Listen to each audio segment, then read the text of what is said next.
নমস্কার বন্ধুরা, সুস্বাগতম। Welcome to my channel Yogmaya. আজকে আপনাদের কাছে যে বিষয়টা নিয়ে এসেছি সেটা হচ্ছে স্টমাক এবং প্যাঙ্ক্রিয়াস। স্টমাক এবং প্যাঙ্ক্রিয়াসকে আমরা কিভাবে সুস্থ রাখতে পারি। স্টমাক হচ্ছে গিয়ে আমাদের পাকস্থলী, আর প্যাঙ্ক্রিয়াস যেখান থেকে যেটাকে আমরা বলি বাংলায় বলি অগ্ন্যাশয়। তো স্টমাক আমাদের কি করে, যে সমস্ত খাদ্যদ্রব্যগুলো খাই সেই খাদ্যদ্রব্যগুলোকে হজমে সাহায্য করে। আর প্যাঙ্ক্রিয়াস থেকে অগ্ন্যাশয় থেকে কি হয়, আমাদের ইনসুলিন সিক্রেশন হয়। ইনসুলিন আমাদের খাদ্যদ্রব্যকে হজম করতে সাহায্য করে এবং গ্লুকোজকে গ্লাইকোজেন রূপে চামড়ার নিচে, স্কিনের নিচে স্টোর করে রাখে। ফলে যখন আমরা না খেয়ে থাকি তখন ওই গ্লাইকোজেনটা আমাদের শক্তি রূপে আমাদেরকে সাহায্য করে। তাই খাদ্যকে শক্তি মুক্ত করতে, মানে শক্তিতে ট্রান্সফার করতে সাহায্য করে কিন্তু ইনসুলিন। তাহলে আমাদের প্যাঙ্ক্রিয়াসের স্বাস্থ্য ভালো রাখতে হবে, স্টমাকের স্বাস্থ্য ভালো রাখতে হবে। সেই ভালো রাখতে গেলে আমরা প্রতিদিন কি কি আসন অভ্যাস করলে এটা ভালো থাকবে। যদি এটা ডিস্টারবেন্স কারোর হয়ে যায় তাহলেও তিনি এই আসনগুলো অবশ্যই অভ্যাস করতে পারেন। আর আমাদের এই দুটো স্বাস্থ্য বজায় রাখা অবশ্য কর্তব্য, কারণ আমাদের তো খেতেই হবে। আর আমরা খাওয়ার জন্য বাঁচি, বাঁচার জন্য খাই না। তো সেই কারণে আমাদের খাওয়াটাকে, যেগুলো আমরা খাচ্ছি সেগুলো যেন লোহা খেয়েও হজম করতে পারি, আমাদের স্টমাককে এতটাই শক্তিশালী করে নিতে হবে। তো আসুন আমরা শুরু করব আজকে স্টমাক এবং প্যাঙ্ক্রিয়াসকে কোন কোন আসনের দ্বারা আমরা সুস্থ রাখতে পারবো। তো সেটাই করে দেখাবো। তো এখন আমরা যেটা করব সেটা হচ্ছে বজ্রাসন। প্রতিদিন বজ্রাসন করো, শুরু করো বজ্রাসন। বজ্রাসন প্রতিদিন শুরু করবে, প্রত্যেক দিন সকালে করুন, বিকেলে করুন। আর অবশ্যই এই একটাই মাত্র আসন যেটা আপনারা খাওয়ার পরে করতে পারেন। আর কোনো আসন খাওয়ার পরে করার নিয়ম নেই। খাওয়ার পরে এই আসনটা 5 থেকে 10 মিনিট অভ্যাস করুন, দেখুন খুব ভালো থাকবে। আজকে আমি বালিশ নিয়ে আসিনি, ছাদে বালিশ নিয়ে আসা যায় না, তাই যেদিন ঘরে করব দেখাবো যে বজ্রাসন যারা বসতে পারেন না কিভাবে বালিশ নিয়ে করবেন। তো অবশ্য চেষ্টাই করতে পারি, কোনো একদিন বালিশ নিয়ে এসে করে দেখাবো যারা বজ্রাসনে বসতে পারেন না তারা কিভাবে বসবেন। তো যদি বজ্রাসনে একান্তই বসতে না পারেন তো সোজা হয়ে কিছুক্ষণ সুখাসনে বা বাবু আসনেই খাবার পরে 5 থেকে 10 মিনিট বসুন, যে খাবারটা খেয়েছি সেটাকে হজম করতে দিন। তো আসুন আমরা আরেকটুখানি বজ্রাসন করে দেখাই। দুটো পাকেই পিছনে নিলাম, বুড়ো আঙুল দুটো জোড়া রাখলাম, সামনের হাঁটু জোড়া, হাত দুটো হাঁটুর উপরে, পিঠ সোজা। এইভাবে ডিপ ব্রিদিং করতে পারেন। চোখ বন্ধ করে 5 থেকে 10 মিনিট বসুন। আপনার হজম শক্তি উন্নত হবেই হবে। যা কিছু খাচ্ছেন সহজে হজম হয়ে যাবার একটাই আসন। তাই এমন করুন যে এমন, মানে হাঁটুর যদি ব্যথাও থাকে হাঁটুর ব্যথাকে সারিয়ে ফেলো, সেরে যাবেই। আসন করলে, এক্সারসাইজ করলে, প্রাণায়াম করলে হাঁটুর ব্যথা সেরে যায়। ঠিক ঠিক উপায় করুন, ভিডিওগুলো দেখতে থাকুন, উপায় পাবেন। এইভাবে আস্তে আস্তে বজ্রাসন থেকে পা খুলে নেবেন, পাটাকে একটু নাড়িয়ে নেবেন। যাদের ব্যথা বেদনা আছে তাদেরকে একটু, তো অনেকক্ষণ বসতে গেলে অসুবিধা হয়। আর এই যে আমরা বাম্পিং করছি, দেখুন কাপ মাসেলটা মাটিতে আমি আঘাত করছি, এটা কিন্তু গ্যাসের জন্য ভীষণ ভালো। এইভাবে প্রত্যেক দিন করবেন, এই কাপ মাসেলটা যেন মাটিতে গিয়ে ভালো করে পড়ে, এটা গ্যাসের জন্য ভীষণ উপকারী, অবশ্যই করবেন। যদি ওইভাবে না হয় এইভাবে ধরে কাপ মাসেলকে এইভাবে প্রেস করবেন বা কোলের ওপরে তুলে নিয়ে প্রেস করুন কাপ মাসেলকে, এটা শরীরে যে গ্যাস আছে সেটা বেরিয়ে যাবে। তো চলুন আমরা স্টমাক এবং প্যাঙ্ক্রিয়াসকে আর কোন কোন আসন দ্বারা ভালো রাখতে পারি। আবারও বজ্রাসনেই বসবো, করবো হচ্ছে অর্ধকুর্মাসন। শ্বাস নিতে নিতে হাত তুলবো, ছাড়তে ছাড়তে সামনে নামবো। যাদের নামবে না তারা মাথার নিচে একটা বালিশ দিয়ে নেবেন।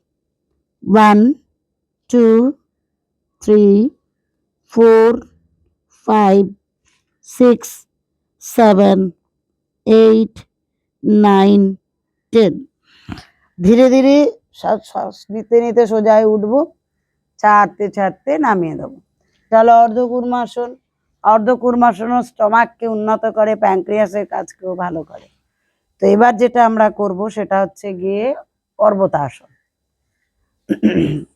পর্বতাসনে বসুন, খাবারকে সহজে হজম করে দেয়। শ্বাস নিতে নিতে সোজা তুলব। 1 2 3 4 5 6 7 8 9 10। ধীরে ধীরে আবার নামিয়ে দেবো। পর্বতাসনটা করলেন। এরপরে আমরা যেটা করব সেটা হচ্ছে গিয়ে বক্রাসন। বক্রাসন আমাদের প্যাঙ্ক্রিয়াস এবং স্টমাকের স্বাস্থ্যকে ভালো রাখে, উন্নত করে। তো ডান পাটাকে এভাবে ভাঁজ করে নিলাম। যদি এইভাবে ধরতে আপনাদের অসুবিধা হয়, আপনারা এইভাবেও টেনে রাখতে পারবেন, কোনো অসুবিধা নেই।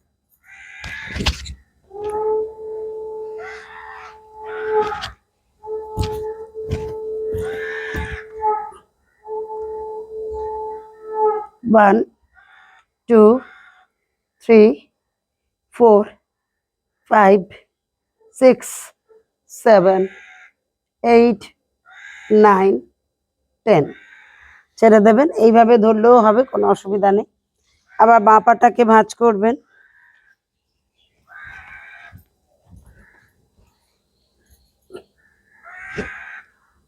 ওয়ান 2 3 4 5 6 7 8 9 10। ছেড়ে দেবে। এরপরে আমি করব, যারা শুয়ে পবন মুক্তাসন করতে পারবেন না বা যাদের অসুবিধা আছে, তারা অবশ্যই বসে উপবিষ্ট পবন মুক্তাসন দেখাবো। ডান পাকে ভাঁজ করব, এইভাবে চেপে ধরবো। যদি নাক দিয়ে নিয়ে ফু দিয়ে ছাড়েন, জমে থাকা গ্যাস অনেকটাই বেরিয়ে যায়। শ্বাস নিলাম নাক দিয়ে, ফু দিয়ে ছাড়ছি। 2 3 4 5 6 7 8 9 10। ছেড়ে দিলাম। এবারে করব বাঁ পা।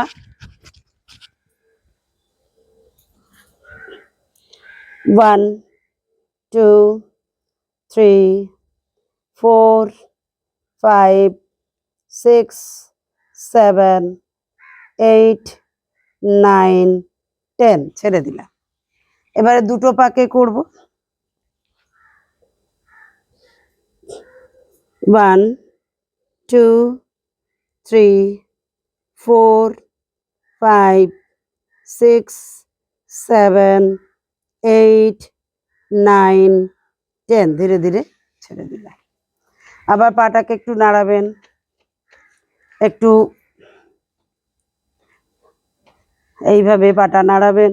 বসে থাকা জনিত সমস্যা বা পায়ে টান জনিত সমস্যা কেটে যাবে। এরপরে আমরা যেটা করব, শুয়ে পবন মুক্তাসন এবং ভুজঙ্গাসন। তো আমরা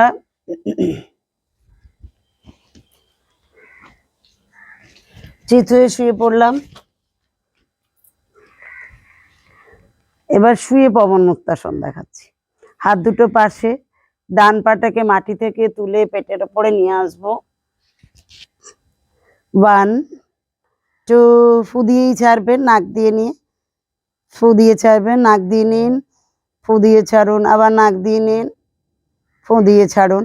ফু দিয়ে ছাড়লে বেশি পরিমাণে বাতাস আমরা বাইরে বার করে দিতে পারি। ডান পা ছেড়ে দেবো। এবার বাঁ পা। 1 2 3 4 5 6 7 8 9 10। ছেড়ে দেবো। এবার দুটো পাকে একসঙ্গে করব। 1 2 3 4 5 6 7 8 9 10। ছেড়ে দিলাম। একটু শবাসন করে নিলাম। এবারে কাত হয়ে যাব, কাত হয়ে করব ভুজঙ্গাসন। বডিকে আমি কর্নার করে নিচ্ছি। হাত দুটোকে চেস্টের পাশে রাখবো, পা দুটো জোড়া থাকবে, চেস্টের পাশে সমানভাবে থাকবে। শ্বাস নিতে নিতে উঠবো। 1, একদম প্রথম দিকে সোজা করে দিতে পারেন। 1, 2, 3, 4, 5, 6, 7, 8, 9, 10। একটু কনুইটাকে ভেঙে লাগাবো পিঠের সঙ্গে। 1, 2, 3, 4, 5, 6। ধীরে ধীরে নামিয়ে দেবো। একটুখানি শবাসন করে নেব। এবারে উঠে বসবো, বসে করব জানুশিরাসন। এই জানুশিরাসন স্টমাক এবং প্যানক্রিয়াসকে ভীষণভাবে উন্নত করে, ভীষণ কার্যকরী। আমরা দুটো পাকে ছড়িয়ে বসলাম, বাঁ পাকে ডান পায়ের থাইয়ে লাগাবো। শ্বাস নিতে নিতে হাত দুটো সোজা তুলবো, পায়ের তালু এই আঙুলগুলোকে ধরবো, ধরে কপালটা হাঁটুর ওপরে লাগাবো। 1, 2, 3, 4, 5, 6, 7, 8, 9, 10। শ্বাস নিতে নিতে তুলবো, ছেড়ে দেবো। আবার ডান পাটা বাঁ পায়ের থাইয়ে লাগাবো, বাঁ পা সোজা থাকবে। শ্বাস নিলাম, ছাড়তে ছাড়তে নামাবো, হাঁটুর ওপরে মাথাটাকে লাগাবো। 1, 2, 3, 4, 5, 6, 7, 8, 9, 10। শ্বাস নিয়ে সোজা, হাত আস্তে আস্তে নামিয়ে। এই যে কটা আসন দেখালাম, এই আসনগুলো স্টমাক এবং প্যানক্রিয়াসের স্বাস্থ্যকে উন্নত করে। তাই এই দুটো জিনিসকে যদি ভালো রাখতে চান, তো আজ থেকেই, দেরি না করে আজ থেকেই এগুলো অল্প অল্প করে অভ্যাস করুন। সকলের শরীরে হয়তো সব আসনের পারফেকশন আসবে না, কিন্তু চেষ্টা তো করুন। আজ নয় কাল আসবেই আসবে। তাই ভয় না পেয়ে এই কটা আসন শুরু করুন। আপনাদের গ্যাস অম্বলের সমস্যাকে দূরে রাখবে। আর যদি প্যানক্রিয়াসের স্বাস্থ্যকে উন্নত করেন, তো ডায়াবেটিসের মতো এই জটিল সমস্যা থেকেও মুক্তি পাবেন। তো আজকে এই পর্যন্তই। সকলে খুব ভালো থাকুন, সুস্থ থাকুন, আনন্দে থাকুন। ওম শান্তি।